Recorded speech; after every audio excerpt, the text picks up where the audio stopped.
Mau yang mana nih yang kita bahas malam ini? Semuanya. Baiklah. Pantas saya dikasih makan dulu ya, supaya kuat ceramah nih. Ikhlas. Yang akan saya bawakan ini hadis riwayat Imam Muslim dan Imam Tirmizi. Ini hadis sahih, tidak diragukan. Yang pertama dihisab di akhirat, pertama kali nanti dibangkitkan, dihisab itu adalah mujahid, orang yang berjuang di jalan Allah sampai mati terbunuh, ditampakkan nikmat oleh Allah dan ditanya apa yang kau ditampakkan nikmat dan dia mengakuinya, apa yang kau lakukan? Ya Allah, saya sudah berjihad fisabilillah, berjuang sampai saya terbunuh di medan perang, dan saya lakukan ini lillahi ta'ala, karena engkau.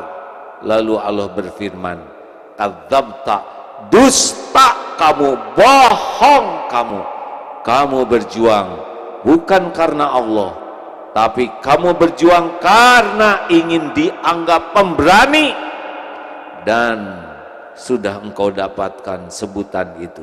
Di akhirat ternyata diseret dalam keadaan tertelungkup menjadi ahli neraka. Dengar ini hadirin, tidak kurang perjuangannya untuk Islam, tidak kurang pengorbanannya, dia sampai mati di medan perang. Tidak kurang pengakuannya, dia ngomong tuh lillahi ta'ala, tetapi Allah tidak bisa dibohongi. Wa huwa alimum bidatis sudur, Allah tahu isi hati. Ternyata Allah berfirman, engkau berjuang bukan karena Allah, tapi engkau berjuang ingin dianggap pemberani, dan sudah engkau dapatkan. Ternyata sehebat apapun berjuang, sehebat apapun berkorban, bahkan sampai mati walaupun mengakui, tapi hatinya sibuk mencari kedudukan di sisi makhluk, sirna amalnya. Jelas hadirin? Bukan kurang perjuangannya, bukan kurang pengorbanannya, bukan kurang pengakuannya, yang kurang cuma satu saja. Apanya? Hatinya.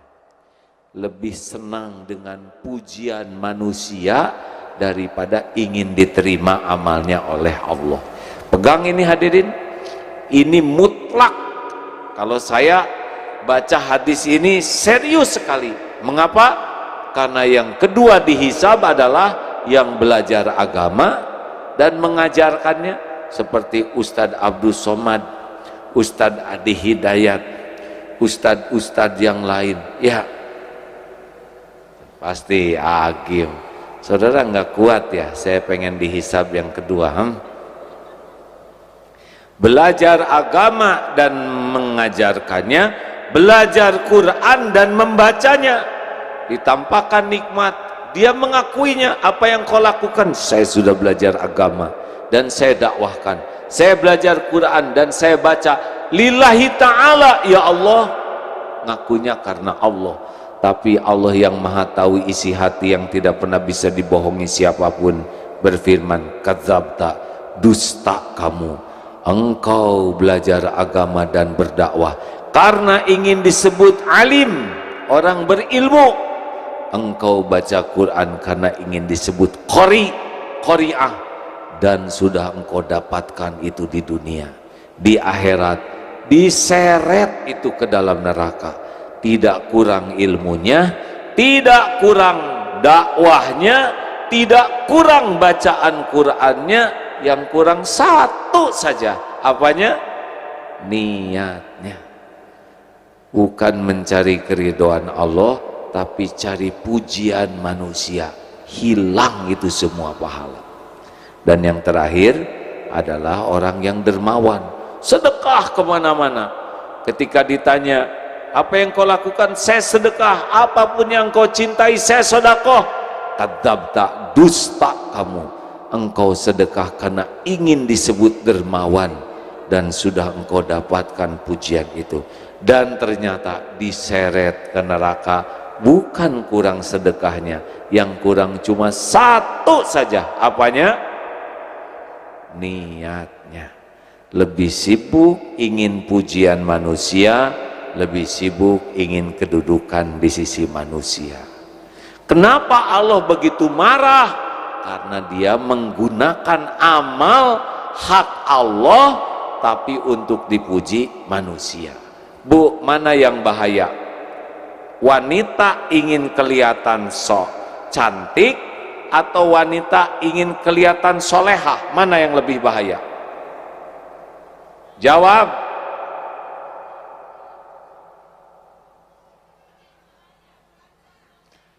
Wanita ingin kelihatan cantik ya normal. Kalau lelaki ingin kelihatan cantik tidak normal. Bolehkah wanita ingin kelihatan cantik? Boleh. Untuk siapa? Jawab. Suami siapa?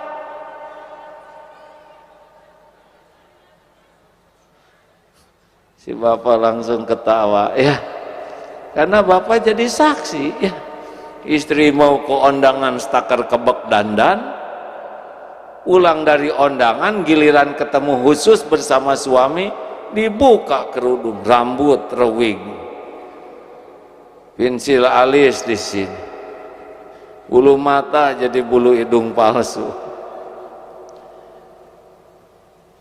Hadirin, kalau ingin kelihatan cantik masih urusan dunia, tapi ingin kelihatan solehah sudah pakai amalan akhirat. Ini sedikit saja rahasia ikhlas. Apa sih ikhlas?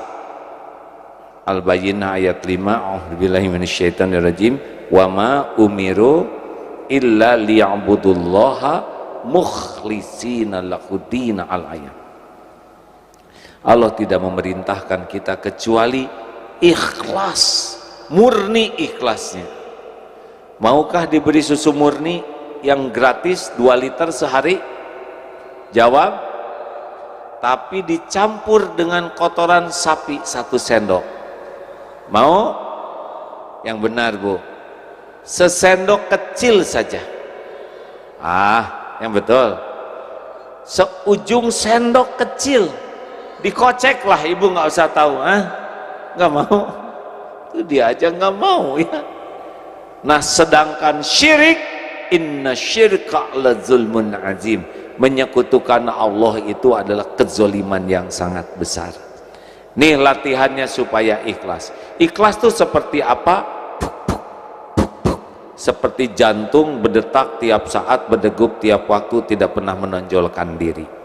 Yang sibuk menonjolkan diri adalah ambeien, jerawat, bisul, tumor, tidak ada yang enak. Makanya orang-orang yang overacting, sibuk ingin menonjolkan diri, pasti tidak enak hidupnya.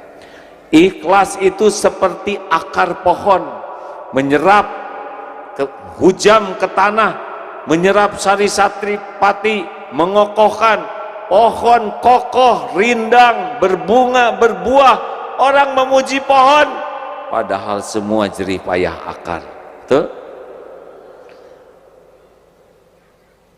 Atau seperti gula, mungkin sudah viral. Kopi kurang manis, yang disalahkan siapa? Kurang gula nih, disalahkan gula. Kopi terlalu manis, yang disalahkan siapa? Kebanyakan gula nih. Giliran kopi enak, siapa yang dipuji? Ini kopi mantep. Tapi giliran penyakit baru disebut penyakit gula nih. Tapi gula tetap saja manis, benar? Dia nggak dendam. 5 latihan jadi orang ikhlas.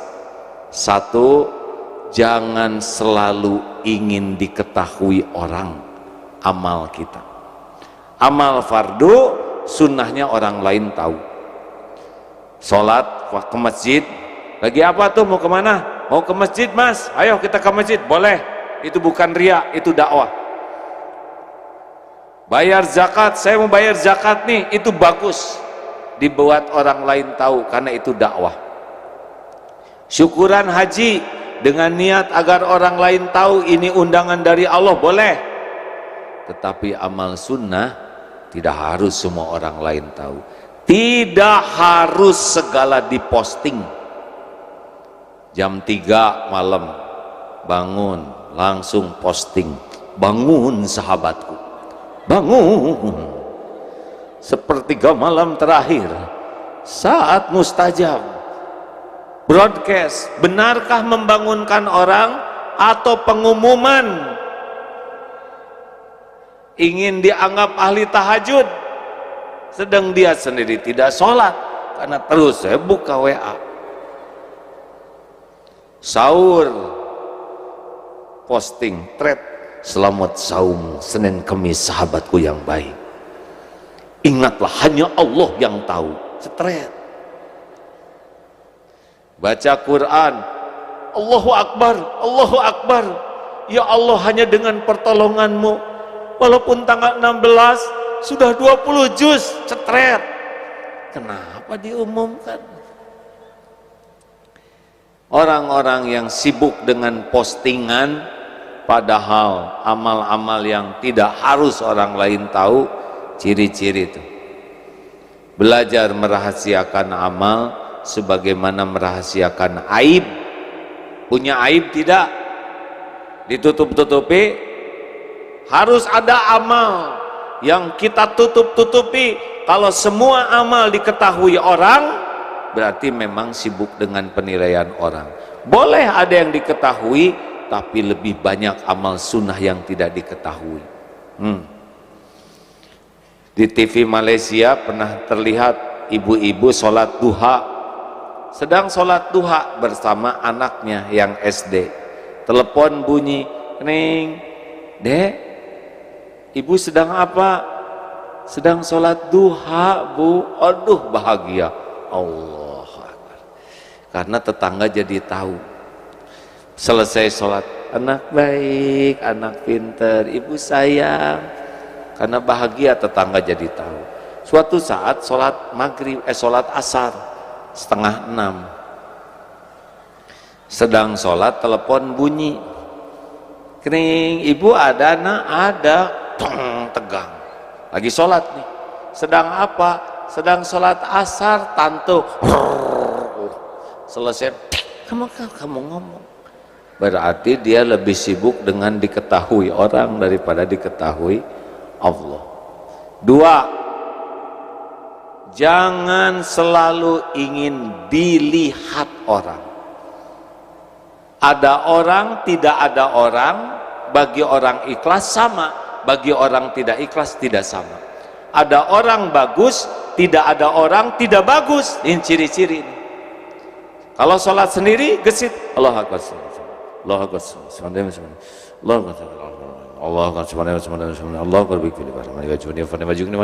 Allah Akbar, At-tahiyatun barakatuh salawatu astagfirullahaladzim, astagfirullah, assalamualaikum, assalamualaikum.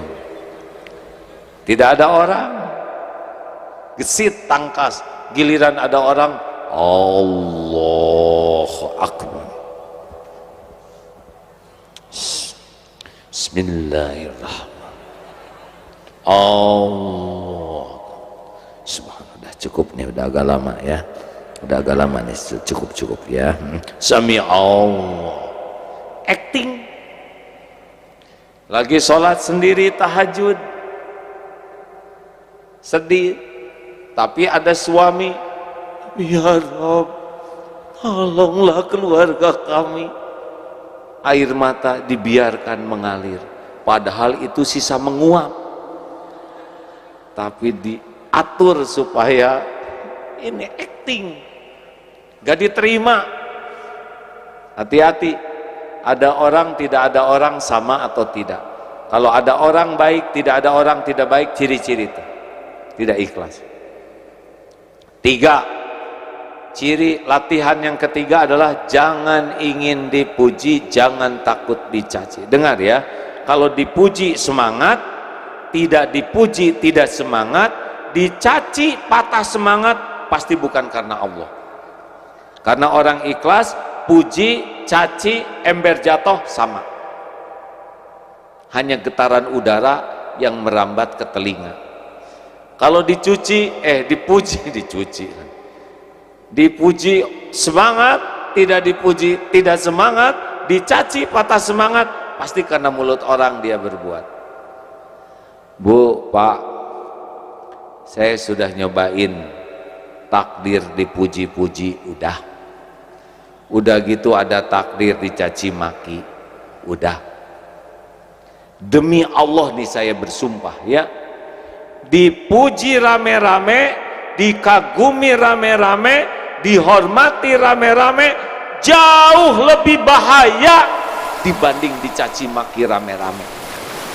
Karena kalau kita sudah menikmati pujian, edik, nagih, pengen dipuji terus, dan itu pasti letih orang yang senang dipuji. Kenapa? Karena orang tidak mungkin semuanya menyukai kita. Luqman Hakim membawa anaknya, nak ke pasar, siap beh, bah, ayo kamu naik. Anak naik, bapak nuntun sampai ke sebuah bukit. Orang lihat, ini anak kurang ajar nih, masa dia naik bapaknya nuntun, gak tahu sopan santun nih anak. Salah, anak turun, bapak naik. Sampai bukit kedua, ketemu lagi sekelompok orang. Ini si bapak tega, masa dia naik, anak nuntun, gak punya perasaan. Salah, bapak naik salah, anak naik salah. Kalau gitu berdua, naik berdua. Sampai bukit ketiga, ketemu dengan sekelompok orang. Ini manusia tidak berperi kekeledaian. Keledai satu dinaikin duaan, zolim. Salah lagi. Akhirnya turun dua-duanya, dituntun sampai pasar. Kata orang pasar, ini orang blow on, punya keledai nggak dinaikin. Begitulah. Kata bapaknya, nak sini, itulah manusia. Kalau hidupmu hanya ingin dinilai dan dipuji manusia, persiapkan dirimu letih sepanjang waktu, sengsara sepanjang hayat. Karena manusia pasti beda-beda. Selamat menderita bagi siapapun yang sibuk pengen dipuji oleh manusia. Ali bin Abi Thalib mengatakan, semua kepahitan sudah kurasakan. Dzuktur mararati kullaha falam ajid amarra minal hajati ilan nas. Kepahitan seluruhnya sudah kurasakan, dan tidak ada yang lebih pahit dalam hidup ini selain berharapnya hati kepada manusia. Makanya hati-hati, makin ingin dipuji, dihargai, dikagumi, makin sering sakit hati. Jelas? Bu, jelas? Kalau mau dandan di rumah, dandan saja, tidak harus selalu nanya, Mas, gimana penampilan saya? Suami kan bingung, mau ngomong apa? Ngomong cakep, enggak begitu. Ngomong jelek, enggak tega. Ya wes, Bu, kamu ini kayak kesemek. Begitulah, itu solusinya. Perlukah kita ingin kelihatan rapi? Boleh. Kita rapi untuk menghormati, bukan untuk dipuji. Makin ingin dipuji makin sengsara. Ingin kelihatan langsing, tahan napas, jadi kekurangan oksigen. Bu, jangan takut jadi tua, ya Bu. Kenapa? Karena sudah jadi. Ibu tidak bisa remaja terus, mustahil. Walaupun ibu pakai pakaian SMA, kalau dulu lucu, kalau sekarang lebih lucu. Jangan memaksakan diri, akan ada batasan, nggak bisa direkayasa lagi. Mungkin waktu muda rada centil, ya. Ada yang suka pakai bulu mata palsu. Ini saya tidak mau ikut campur ya, tapi saya suka membayangkan bulu mata palsu itu kan beban bagi mata, betul?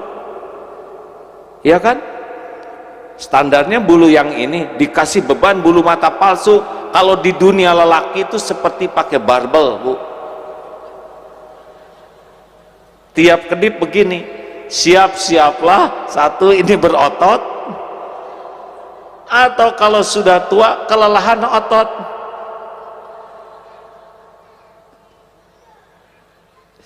Bisa jadi merem terus, nggak kuat ngangkat. Kenapa sih harus pakai bulu mata palsu, bulu hidung palsu? Hidup penuh kepalsuan begitu. Untuk dipuji siapa? Mau dipuji Allah, gak mungkin pakai kepalsuan ya. Just the way you are. Apa artinya? Dilarang merokok. 4. Jangan ingin dihargai. Makin ingin dihargai, makin sakit hati. Jangan rasa spesial. Saya ini orang penting, saya ini orang berjasa, saya ini orang. Makin ingin dihargai, makin sering sakit hati. Orang yang menuntut dihargai biasanya yang tidak punya harga. Iya kan? Yang tidak ada harganya ingin dihargai. Yang punya harga bisa menghargai. Hadirin sekalian, mengapa kita dihargai orang lain saat ini? Penyebabnya cuma satu, karena Allah masih menutupi aib, dosa, kejelekan dan kekurangan kita. Benar? Benar? Kenapa A'agim Abdullah Gimnastiar diundang ke sini dan didengar oleh saudara-saudara? Tahu sebabnya? Sebab Allah Subhanahu wa Ta'ala yang maha tahu siapa orang ini yang sebenarnya, masih menutupi aibnya, dosanya, kekurangannya, kejelekannya, sehingga saudara mau dengar. Daripada kita sibuk menikmati pujian, lebih baik kita sibuk dengan apa yang Allah tahu tentang kita. Itulah tekniknya, supaya kita tidak tamak terhadap penghargaan orang. Hati-hati hadirin. Saya cerita sedikit ya. Saya ini takdirnya anak prajurit. Ayah saya seorang tentara, perwira tentara TNI. Bisa membayangkan betapa beratnya jadi seorang komandan.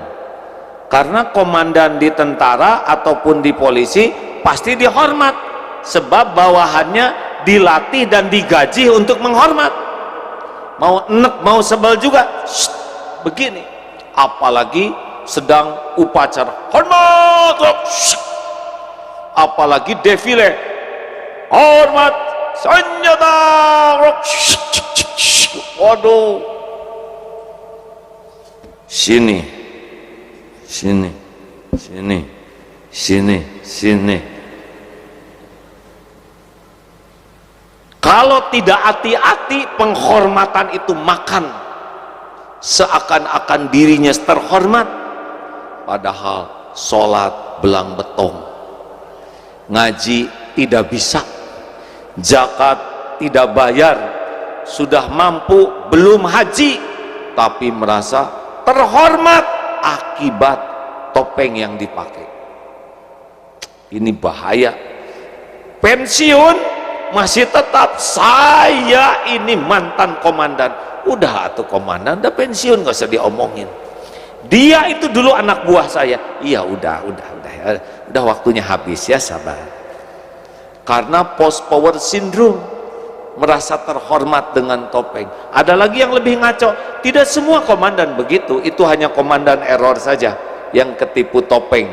Ada juga yang lebih ngaco, adalah istri komandan. Suaminya kolonel, istrinya ngadak-ngadak jadi jenderal, padahal daftar enggak, seleksi enggak, latihan enggak, di kantor juga nggak jelas kerjanya, tapi galaknya lebih daripada suaminya. Ini tertipu oleh casing suami. Kamu mengganggu rumah tangga saya, hah? Ini suami saya. Waduh, galak. Pernah lihat yang di airport, kemudian seorang istri pensiunan jenderal yang marah-marah nggak mau diperiksa? Apa salahnya diperiksa, ya kan? Oh, ini adalah ciri-ciri orang yang tamak terhadap penghargaan. Udah mah bukan dirinya yang jenderal, suaminya juga pensiun. Kenapa istri lebih galak? Tertipu oleh ingin dihargai. Ada yang lebih ngaco lagi, anak komandan di sekolah nilainya butut, kelakuan jelek, tapi galaknya lebih dari ayahnya. Nah, inilah ilustrasi seseorang yang tertipu oleh ingin dihargai. Jelas Pak Rektor? Berat ini Pak Profesor, waduh berat. Pak Rektor sama Kiai.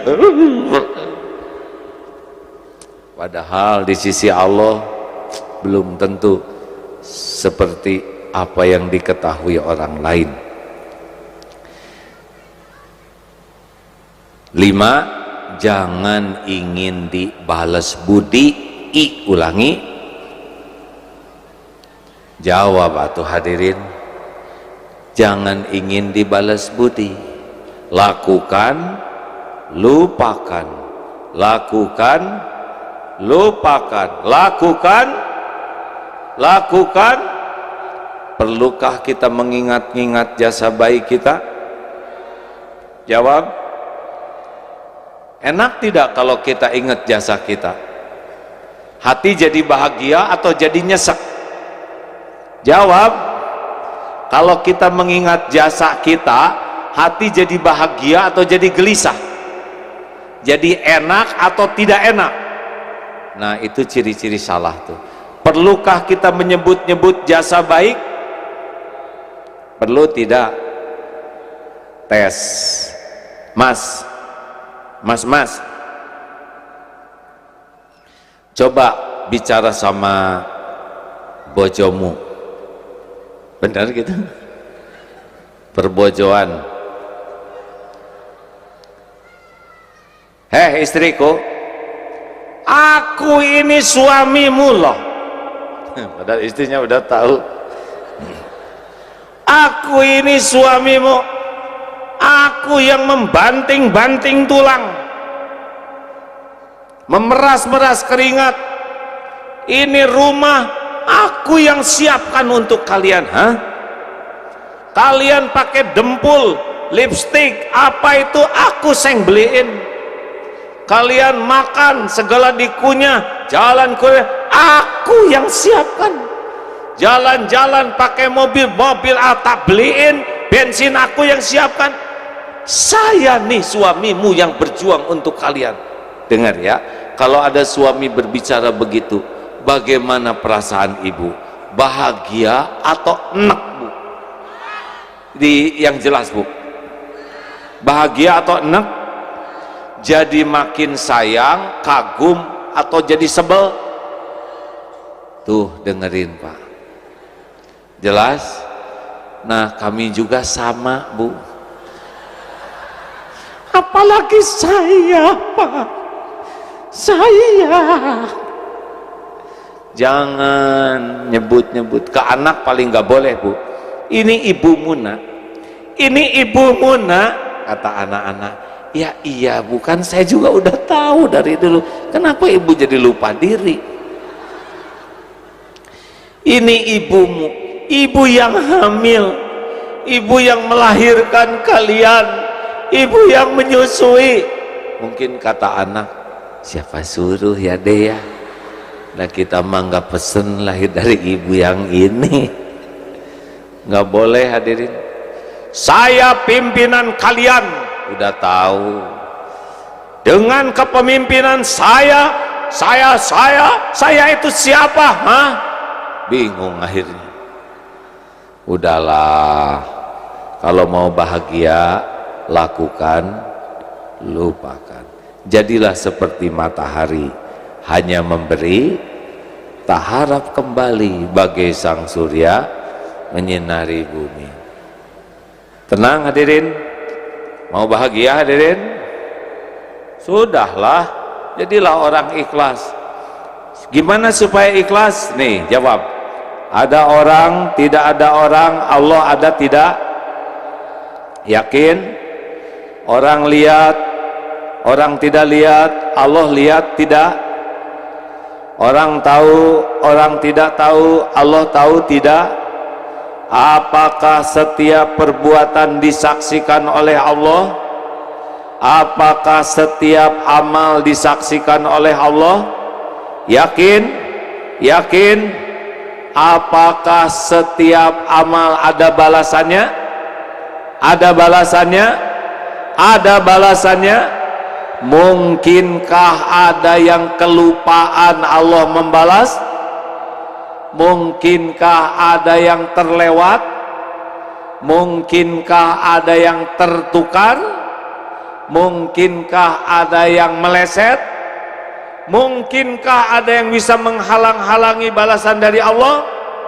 Faman ya'mal mithqala dzarratin khairan yarah wa man ya'mal mithqala dzarratin syarran yarah. Sekecil apapun perbuatan kita, baik buruk, pasti kita akan lihat balasannya. Nah, inilah sebetulnya rahasianya hadirin. Kenapa orang bisa ikhlas? Karena yakin waqafa billahi syahida, cukuplah Allah yang jadi saksi.